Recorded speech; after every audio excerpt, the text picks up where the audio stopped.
Good morning, good morning. Welcome, welcome, welcome to Passion, Purpose, and Possibilities. Hope everyone is doing well today. How's your Friday going? How's your week going? Excuse me.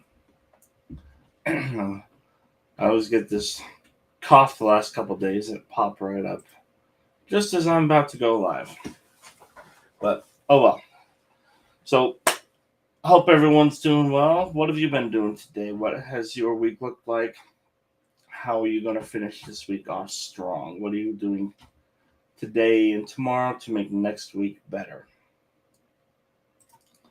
So, as always, this episode is brought to you by Ingersoll Enterprises. And there's a lot of great things coming on Ingersoll Enterprises /events. And we have a virtual summit, virtual and in person, a hybrid summit coming up July 29th. The live portion will be at the Little America Hotel in downtown Salt Lake, and also virtual, of course. So go there, ingersollenterprises.com /events to find more details, and more details will be coming more or soon as well. So I'm very excited for that. Excuse me. I'm excited for our guest today. He's an executive director with the John Maxwell team. He has the highest training in the areas of leadership and many tools to help your company succeed. He began his leadership career in his mid-20s at a large medical corporation. Over the 24 years since then, he's worked in nonprofit sector recruiting, developing and maintaining teams of volunteers.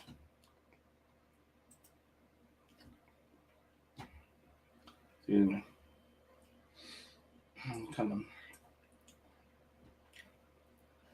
He's spoken to global audiences on leadership, faith, and team building issues.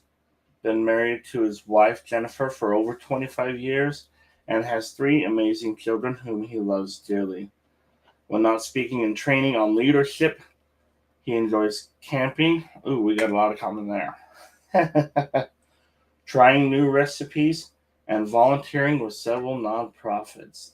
I'm excited, and without further ado, please help me welcome Ken Noble. Ken, how are Hey, you? Kenny. Doing good. How are you? I am doing fabulous. I got this cough that Fantastic. seemed to creep up right before I went live, but I am doing fabulous. It happens. It happens. Man, I don't like the way I look on my virtual background, so I'm just going to switch it up. On the back porch today.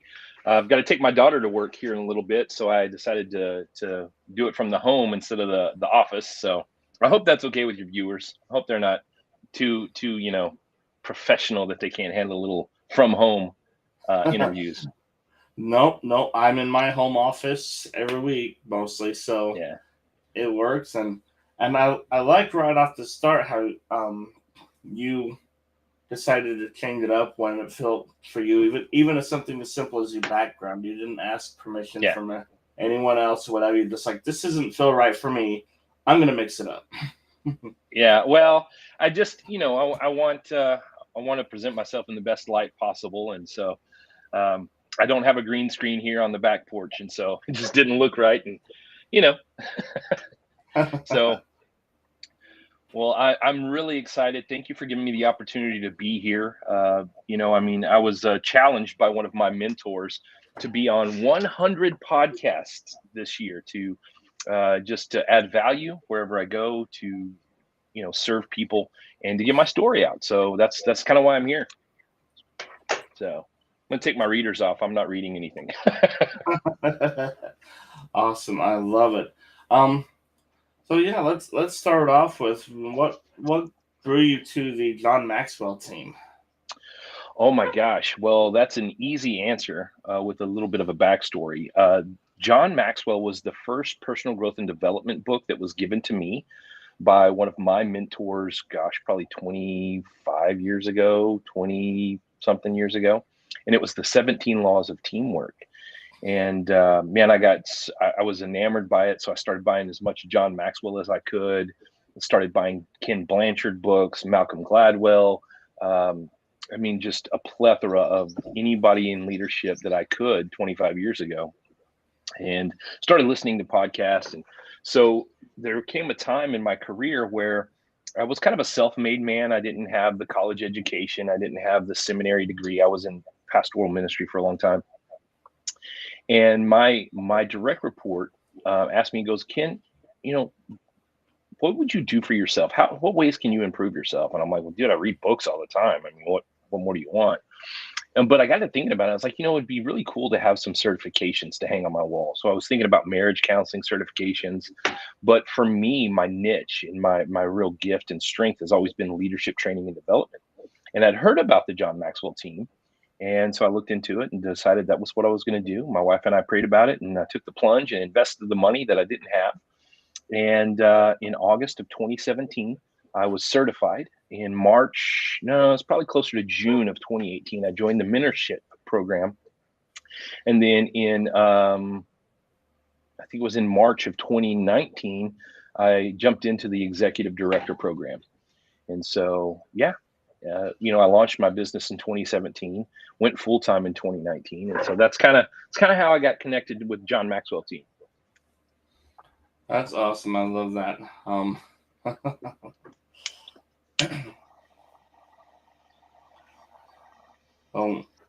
And what you mentioned your wife in your comment just now, and also in your bio here. What role, what impact, what difference has it been to have such a partner, to have someone right by your side? So my wife and I are very, very different individuals. I am very much a high D. If you're familiar with the DISC personality temperaments, I'm very much a high D, a type A personality. I like to get things done, conquer mountains. I'm kind of a bulldozer, especially early on when I was younger. And my wife is quite the opposite. She's more laid back. She's more chill. She just is a lot more contemplative. She likes her security. And so through the years, she's really helped me see things from a different side and a different perspective. She was one of the first people that helped me to realize that just because people didn't do it my way didn't mean that it was the wrong way. She really helped me to understand that as long as they get the job done, just because they don't do it the way that you do it doesn't mean that it's done wrong. It's just done different. And, just through the years, she's really said, yeah, I agree that you need to go get some leadership certification. Yeah, let's do this thing. And, in 2019, right when I went full time with my business, it was a struggle. Every entrepreneur thinks that it's going to be easier than it is for others, that it's not going to happen to me. Hit a really, really bad rough patch. And then in 2020, we ended up moving across the state of Texas, which would be across the country for most people. And ended up here in Waco. And man, it was the pandemic, right? I'm a leadership trainer and developer, and I can't get into rooms. Everything was shut down. And I ended up getting a job. And every day I got it for this job, and it was just miserable. It was every day I heard in my soul, you can work hard to build your dreams, or somebody will work hard, or somebody will pay you to work hard to build theirs. And what ended up happening for me is I ended up talking to my wife about it. She's like, you're killing yourself with this job. You're not 25 anymore. They're not paying you what they said they were. Just go pursue your dream. Go do what you were called to do. And so I worked a job for a week, quit my job. And then the next Monday, I said, okay, let's do this thing. I joined the local chamber and started getting involved in networking groups, and just started rebuilding my business here in Waco. And man, since that time, I've just seen a lot of growth, and had a big accident in July, and my wife's been right beside me. She's been a fantastic caregiver, helping me grow and get better and healthier all the time, supporting me and doing what I do. And while she works full time, and she's getting her master's degree. So, she's not a slacker either. She's just different than I am. Doing it her way, right? Yeah. And that brings up the illustration, of, even though it may not be her dream per se of what you're doing, she has the trust and the faith in you to support you and vice versa. And I think that is like, it's a make or break kind of thing. Excuse Oh, me. absolutely. Absolutely. If you don't have a good support system, not just your spouse, but the other members of your family, community that you surround yourself with, getting involved in the right community is key. You become like the five people you surround yourself with. I mean, that's kind of a cheesy catchphrase, but it's true. If you want to be successful as an entrepreneur and a business owner, business leader, you need to surround yourself with successful business owners, entrepreneurs, and business leaders. You just have to. You gotta surround yourself with people that pour fire on the passion of your dream and not buckets of water. You got to eliminate the negatives and the negative people in your life that are trying to prevent you from living the life that you feel called to live. Yeah, and another quote that I hear often and stuff, and this applies to that is, your support doesn't have to believe what you're doing. They just have to believe that you believe in what you're doing. Yeah, I mean, absolutely. I think that they need to have a little bit of both for sure, but definitely they need to believe in the person, right? They need to believe in you. But it also helps if they believe in what you're doing and catch the vision for what you're doing, because then they can become a cheerleader outside, right? It's great if they're a cheerleader inside and going, you can do it, you can do it, you can do it. I believe in you. But when they believe in what you're doing, they can tell other people, hey, Ken is doing this thing and it's amazing and it's great and it's awesome. And so having people that believe in what you're doing, to me, is just as important as having people believing in me. Yeah, absolutely and stuff, and and I was also just emphasizing the point that their dream doesn't have to be on the same path as yours and stuff, but they can still believe in you and believe that you're going to go for your dream and stuff, and still make a great team. Even if you're pursuing slightly different dreams or different approaches to the same dream, even. But and that ties right over to the next thing. How to become a leader of leader, and knowing when to step up in the leadership role and when to step down and take the supportive role, because in business, in life, in marriage, and whatever other relationships, it's back and forth quite a bit. So how do you know when to take that leadership role and when to step back and let someone else step into that leadership role? Yeah. For me, being a good leader means that you walk in humility, and understanding that some people may have other strengths than you that are complementary, not necessarily what's the word, competitive to you. And so whether you're a part of a large team, a large staff of leaders, or if you're leading an organization or a Facebook community or whatever it is that you're doing, learning how to um, learning how to assess the situation and realizing your strengths and your weaknesses, you can lead from a second or third seat position, right? Without having to be the person in front, adding value at every level. There are times when, I'll just be honest, if we're going somewhere, my wife's the better driver. Let her drive. I don't have to be the man that drives us everywhere. And we have an understanding. If you want me to drive, you can't complain about my driving, because I understand you're a better driver than I am. Yes, right. But I mean, it's the same way in whatever organization or group you're a part of, right? If there's something that your group is trying to market or get sponsorships for, in a nonprofit world, like a committee that you're on or whatever, know what your lane is and volunteer to serve in that lane, right? You don't have to be the upfront leader all the time, and that takes a lot of wisdom. It takes a lot of humility. If you're young, if you're a young leader, man, you want to show everybody that you can do it, right? There's that arrogance that you've got to prove yourself, and all of those kind of things. And so if there's young leaders out there, you don't have to prove anything. Just do what you're good at, and it'll promote you'll get promoted. It reminds me of a proverb that says that, the gift makes way for the giver. And it doesn't. If you've got a gift, it'll make room for you. You don't have to prove yourself all the time. You just do what you do well enough at the level you're at, and the promotion will come when it's needed. Absolutely, I love that. Just be the best version of you, and the like you said, the promotions will come, the proof, if you will come automatically. It's like the phrase again: actions speak louder than words. You don't have to be in the spotlight all the time and say me, me, me, me, me for people to know what your position is. Absolutely. Excuse me. And that goes right into making the change. Everybody says they want to change the world, but how do we do that? Just I think that's a great example. Just by changing yourself, you start with yourself, and then Exactly. the circle of five or whatever, and then the room you're in, and it just grows from there. You help someone else improve and be better in their lane, and they're gonna go help Yeah. more people, and you're gonna change the world, even if it's one person at a time. And you never know how. 100%. I mean, you know, six months ago, we didn't know that we would be connected today. Right. Excuse me. Um,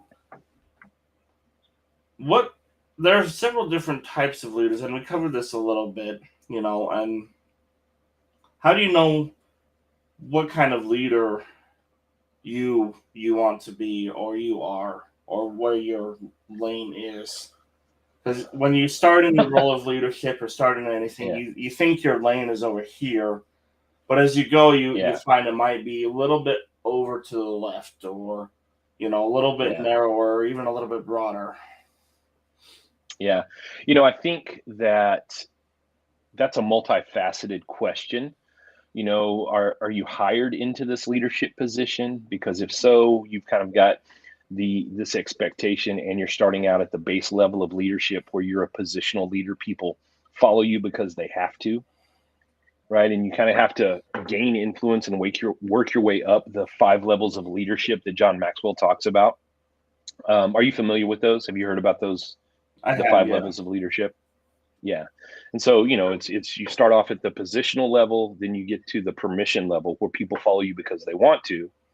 Then you get to the productivity level where people follow you because of what you're doing and how you're producing.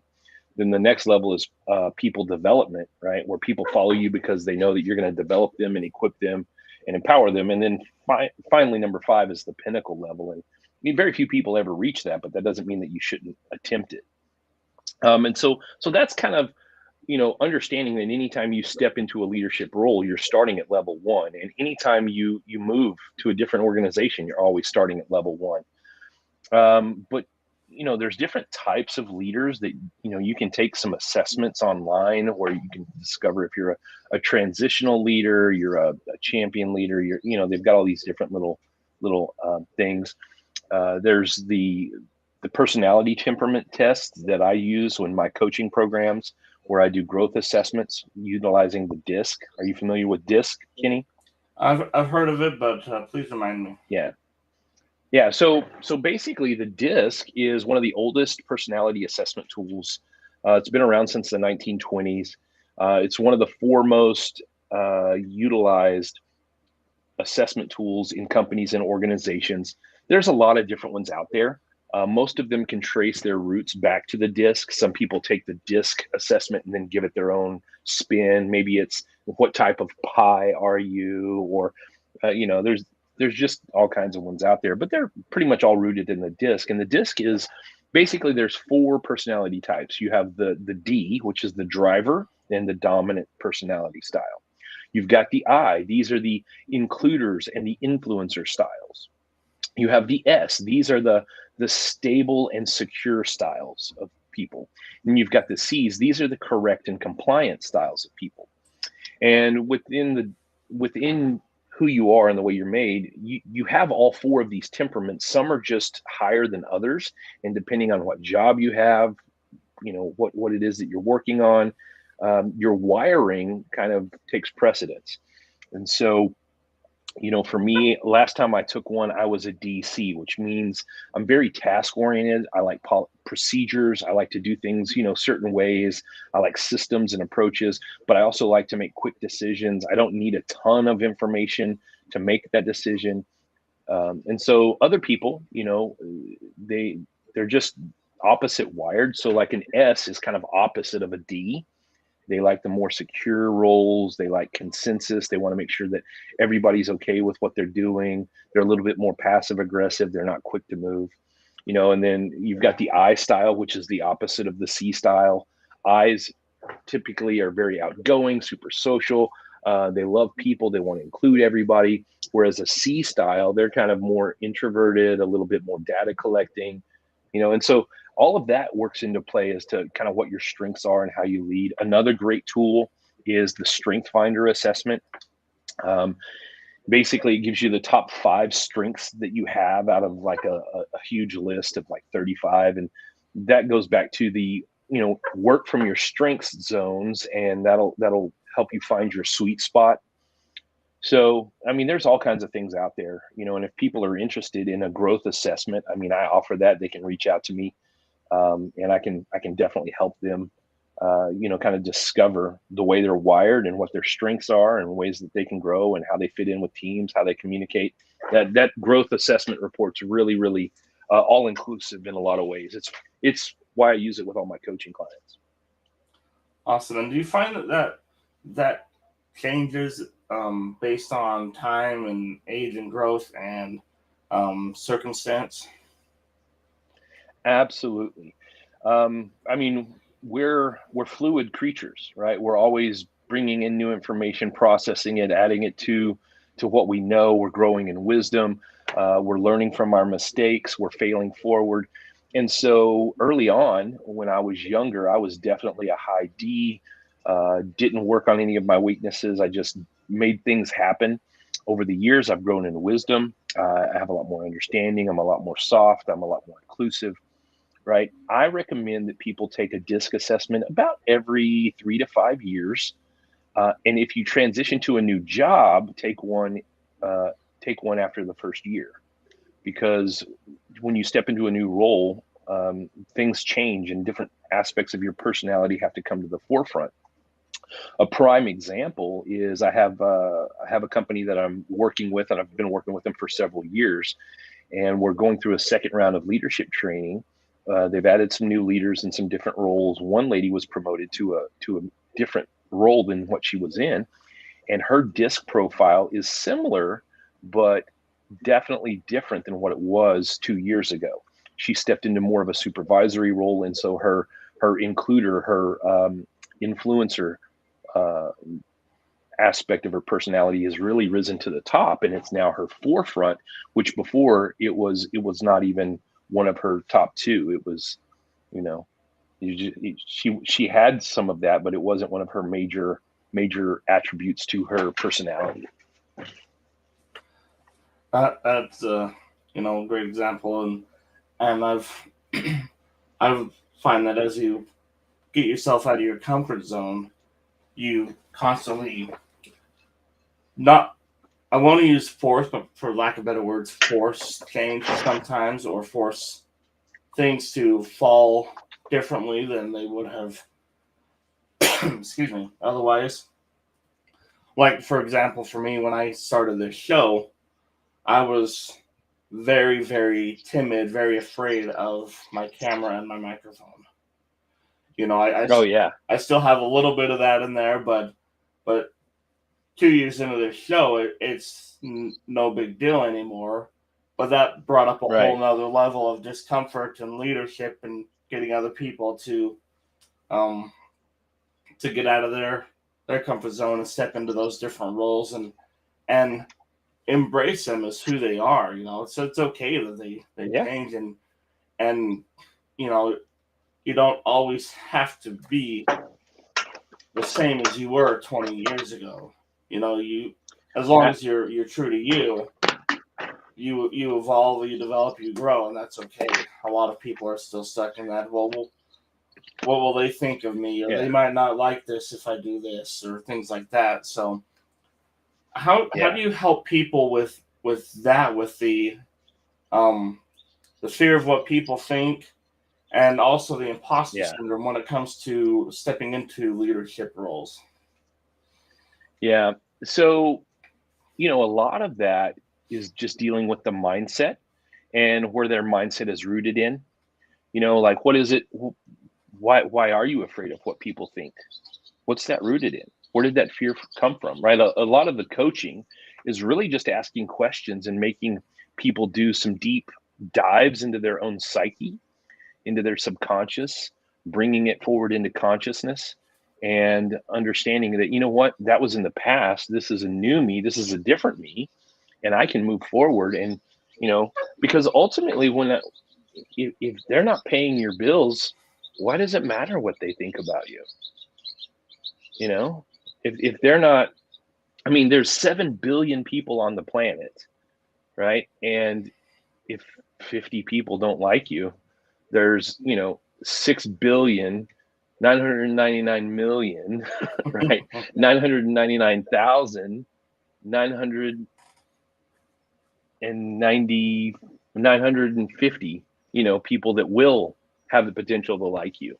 And we're only able to keep 50 or 60 solid relationships anyways. There's no way that we can be friends with 1,000 people. So you can have acquaintances out the wazoo, but even if your acquaintances don't like you, do they respect you for the way that you stand up for yourself?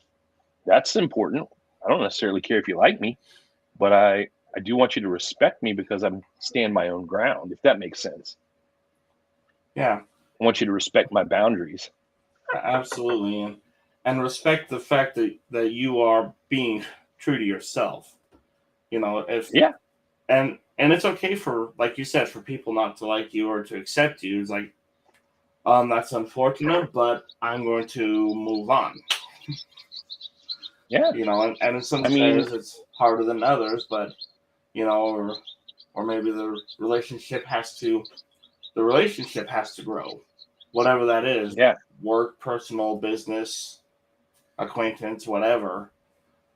Why do Yeah. people not want to look into their past and find out where that fear is rooted in? Because we're comfortable where we are, right? This is comfortable. This is, this, I know this, right? I don't want to be stretched.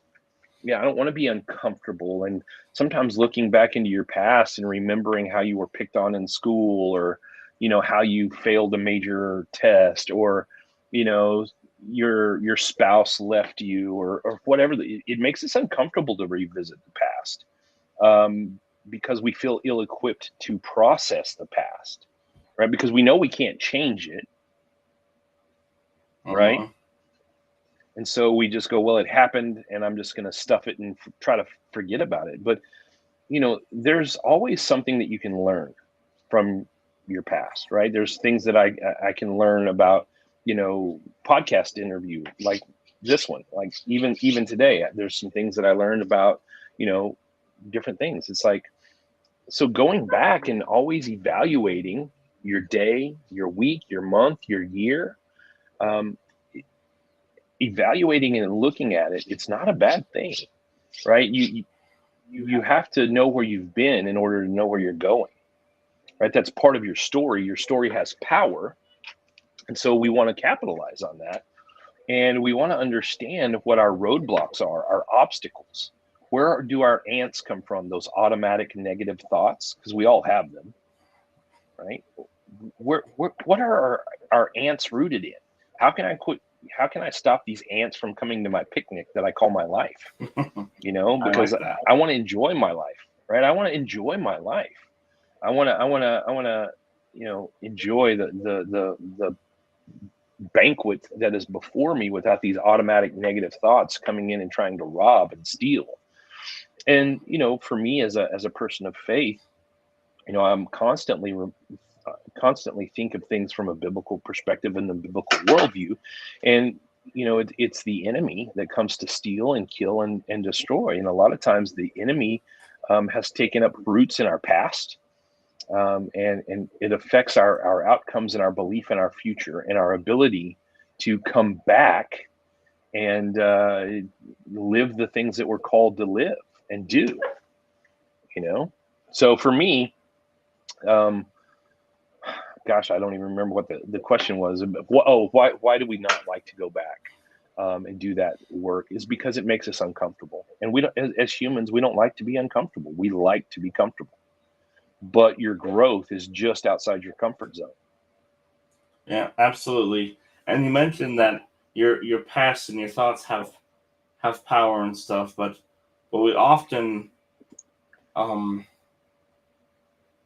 overthink or overlook the fact that we control that power.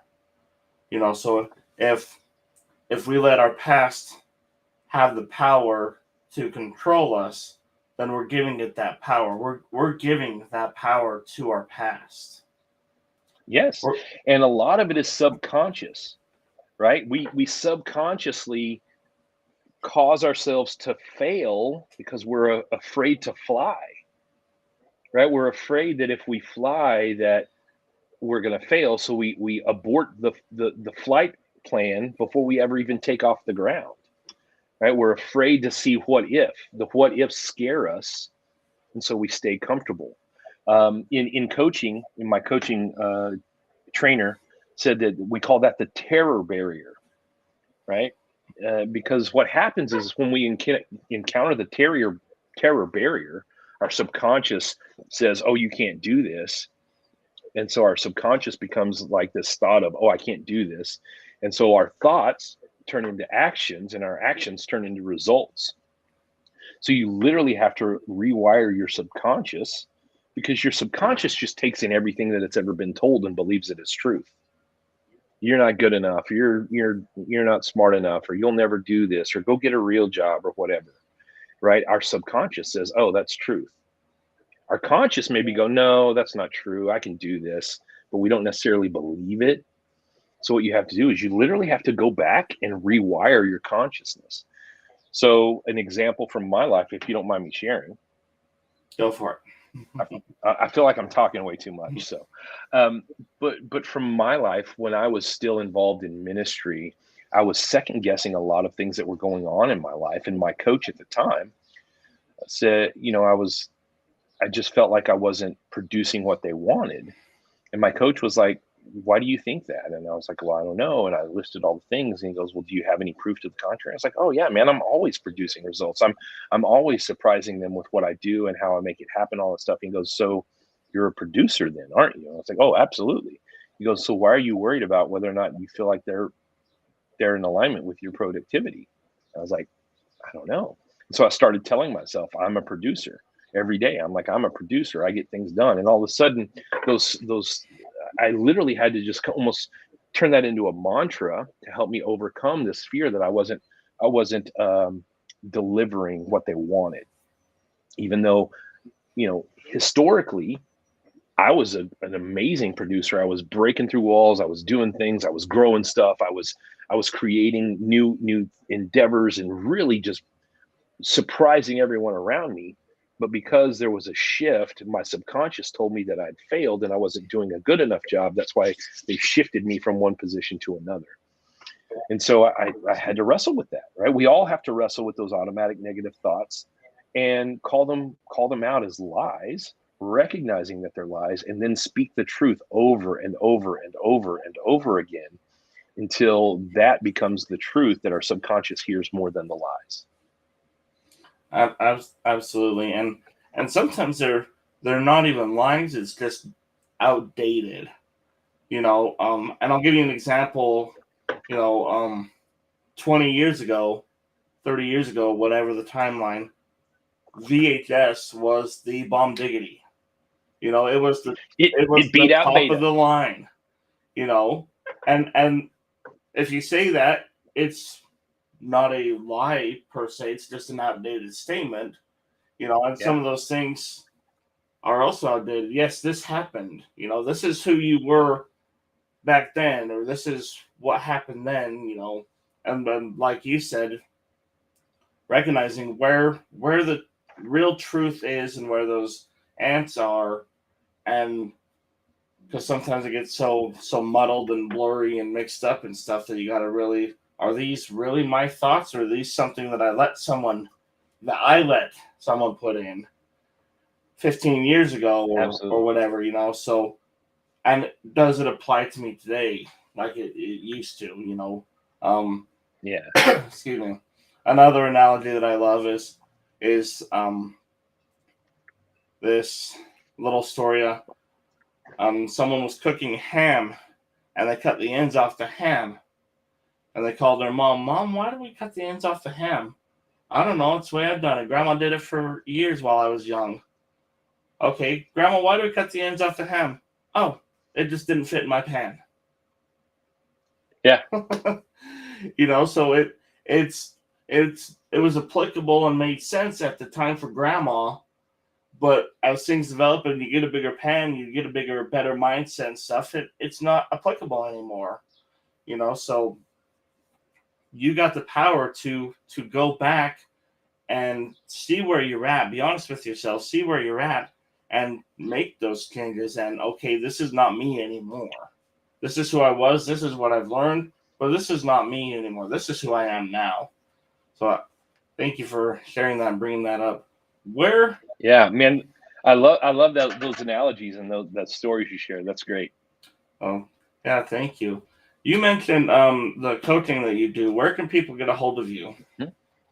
Oh, goodness. Well, I've got my website, of course, nobleleadershipsolutions.com.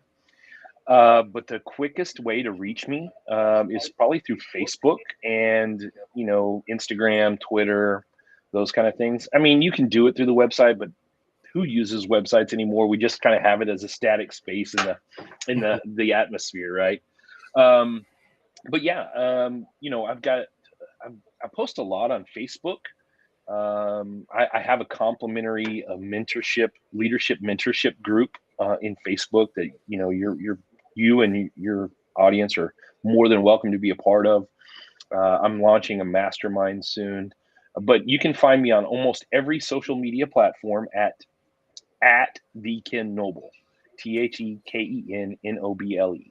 So I'm pretty easy to find. My phone number is on my website. So if you guys want to set up a call, we can book a call, whatever. Anything I can do to add value to your audience. That's what I'm here for. Oh, awesome. Thank you. And I love talking about the mindset and the leadership and, really starting with yourself, because John Maxwell is great. Tony Robbins, Ed Mylett, whoever you resonate with. And you can put them in front of you and have them talk until they're blue in the face and the cows come home. But if you don't lead yourself to take those steps, it doesn't do a darn thing. Nope. So not at all. I love how we have started and talked about going back into your own mindset and taking that first step of leadership within yourself. So thank you for saying that. And thank you for being here. It's been an awesome conversation. Please, everybody, go to his website, go to his social media, set up a call. Excuse me. Absolutely. And get to learn more about what he's got going on, that mastermind he said. And as always, thank you for tuning in. And remember to live your passion, fulfill your purpose, and explore those possibilities. Fantastic. We'll see you next time.